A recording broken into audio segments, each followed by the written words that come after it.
नमस्कार, मैं हूं डॉक्टर सीमा झा। आइए आज हम बातें करते हैं अपने ईयरली प्रेडिक्शंस की सीरीज में कुंभ राशि के जातकों के बारे में और कुंभ राशि के जातकों के लिए ईयर 2023 क्या कुछ लेकर आया है जानते हैं इन डिटेल। पर इसके पहले कि अगर आप हमसे नए जुड़े हैं और पहली बार मेरे इस चैनल को देख रहे हैं, kindly like and subscribe my channel. और अगर आप हमारे पुराने दर्शक हैं, kindly give your valuable feedbacks.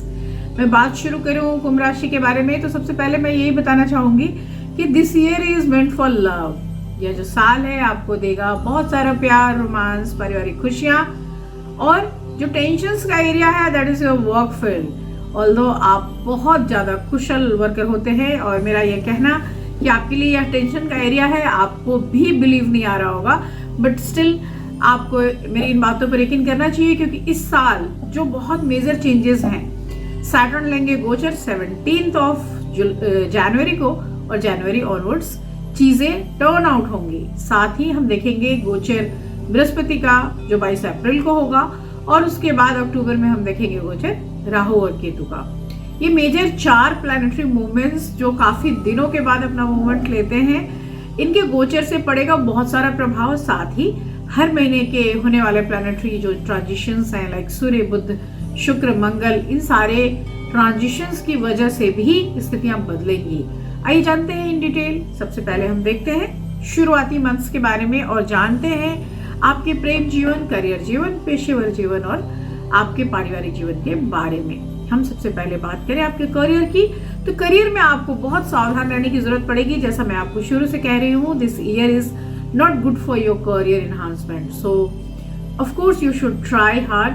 आपको कोशिश करनी चाहिए जिन सफलताओं को आप पा चुके हैं उसको लेकर रिलैक्स ना हो। इससे आगे बढ़ना है तो आपको निरंतर कोशिश करती रहनी पड़ेगी।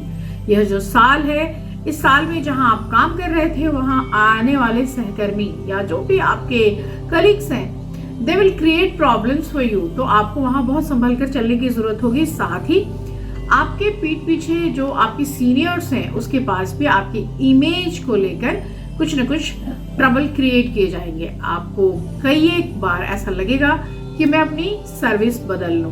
सो आपके लिए यह समय बहुत अच्छा नहीं है। खास तौर से मार्च अप्रैल के बीच में आप जॉब चेंज की कोशिश करते हुए मुझे नजर आ रहे हैं, तो आपको मेंटली इन बातों के लिए तैयार होना चाहिए। एंजाइटी लेकर और एकदम अचानक से बदलाव की ना सोचें, आप इसके लिए प्लान आउट कर ले। जहां तक आपके वित्त या फाइनेंसेस को मैं देख पा रही हूँ, this year is not very good और परफेक्ट फॉर यू, क्योंकि ये मिक्स्ड काइंड ऑफ रिजल्ट्स को लेकर आया है। तो कई एक बार आपको ऐसा लगेगा कि बहुत सारी चीजें एक साथ आ रही है और कई एक बार आपको लगेगा कि चीजें रुक सी गई हैं, क्योंकि शनि शुक्र के साथ आपके 12th हाउस में है और जनवरी के मंथ में ही सन भी गोचर करके वहां चले जाएंगे। तो ऑफ कोर्स 12th हाउस में बैठे ये तीनों प्लैनेट्स आपसे बहुत सारा खर्च कराएंगे। इन खर्चों की स्थिति से आपका जो वित्तीय संतुलन है वो बिगड़ेगा और इसकी वजह से आपके चीजों में बहुत अच्छा एक ग्रोथ नहीं आ पाएगा। जिस तरह से आप चाह रहे थे उस तरह से ये नहीं हो पाएगा।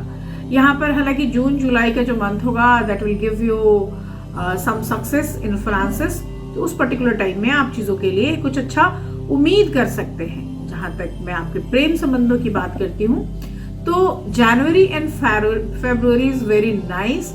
इस पर्टिकुलर टाइम में it may you will feel close to your life partner और स्पाउस और फियोंसे।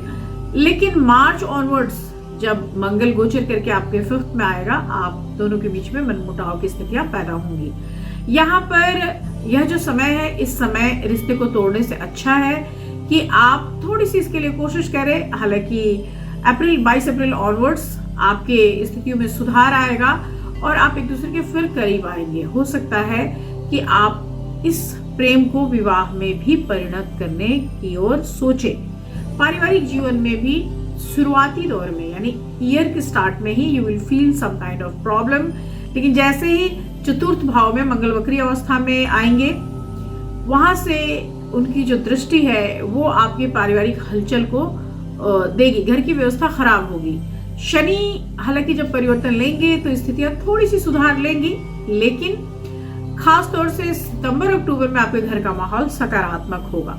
उसके ऑनवर्ड्स इट में कि आप फैमिली मेंबर्स के साथ कहीं घूमने जाएं या उनके साथ कुछ अच्छा समय भी बिता पाएं। अगर आप बच्चों के लिए ट्राई कर रहे थे तो यह साल बहुत अच्छा है। आप सीरियस अगर होंगे तो हो सकता है कि मार्च अप्रैल के बीच कुछ नई खबर आपको सुनने को मिले। हालांकि वैवाहिक जीवन की अगर मैं बात करती हूँ तो एक थोड़ा ठहराव है, आप दोनों के बीच चीजों का तालमेल या सामंजस्य बनने में देरी लगेगी और जुलाई ऑनवर्ड्स आप शादी की उम्मीद कर सकते हैं। And if you are doing a business, तो बिजनेसमैन के लिए यह जो साल है ये काफी अच्छा है। इस पूरे ही साल शनि की जो स्थिति है वो आपके फर्स्ट हाउस में है और इसकी वजह से आप व्यापार में जोखिम भी उठाएंगे तो आपके लिए वो लाभदायक होगा। So you can do any kind of business and आप बहुत बड़े इन्वेस्टमेंट्स भी कर सकते हैं। अप्रैल मई के महीने में इट मे की थोड़ी सी व्यापारिक समस्याएं आए, लेकिन समय रहते अगर आप चेत गए तो उससे भी आप बाहर निकल आएंगे। इस पर्टिकुलर टाइम में अप्रैल टू मई के बीच का समय चूंकि आपके लिए बहुत अच्छा है, तो लाभ के गेंस में संपत्ति की खरीदारी, वाहन खरीदारी या इस तरह की स्थितियों के लिए भी ये काफी अच्छा होगा। यह एक अच्छा समय है जब आप मई से जुलाई के बीच में कोई घर या मकान खरीदते हुए दिख रहे हैं मुझे आप। नवंबर दिसंबर में भी it may you will go for buy a new property. इस पर्टिकुलर ईयर को अगर मैं आपके हेल्थ के दृष्टिकोण से देखूं तो जब शनि 12th हाउस में है तो आपके स्वास्थ्य पर कुछ खर्च हो रहा है। इसमें पर्टिकुलर आई से रिलेटेड प्रॉब्लम है, पैरों में कुछ ट्रबल है, स्पाइन में कुछ ट्रबल है। इट मे कि थोड़ा सा कफिंग का भी इश्यू आए, लेकिन जैसे ही ये चेंज होगा समस्याओं में थोड़ी कमी आनी शुरू हो जाएगी। तो कुल मिलाकर यह जो साल है यह साल आपके लिए अच्छा होगा और आपके लिए एक मध्यम फलदायी साल साबित होगा। यानी मैं इसे एवरेज ईयर की तरह कह सकती हूँ, सिर्फ प्रेम विषयक चीजों को छोड़ कर, क्योंकि वहां आप बहुत सारा कुछ पा रहे हैं और अगर आप लव लाइफ के लिए डिप्राइव थे तो यकीन जानिए यह साल आपके लिए बेहद अच्छा साबित होगा। कुंभ राशि वालों को कोशिश करनी चाहिए कि शनि के बीज मंत्र अवश्य करें, क्योंकि शनि आपसे जितने प्रसन्न रहेंगे आपकी स्वास्थ्य समस्याएं उतनी कम होंगी। आप उस दिन डोनेशंस भी कर सकते हैं। उस दिन किया गया डोनेशन आपके भाग्य में वृद्धि के अवसर लेकर आएगा। यह साल आपके लिए शुभ हो। इन्हीं शुभकामनाओं के साथ मैं लेती हूँ विदा। आपसे फिर मिलूंगी अपने नए वीडियोस में। तब तक शुभ विदा, नमस्कार।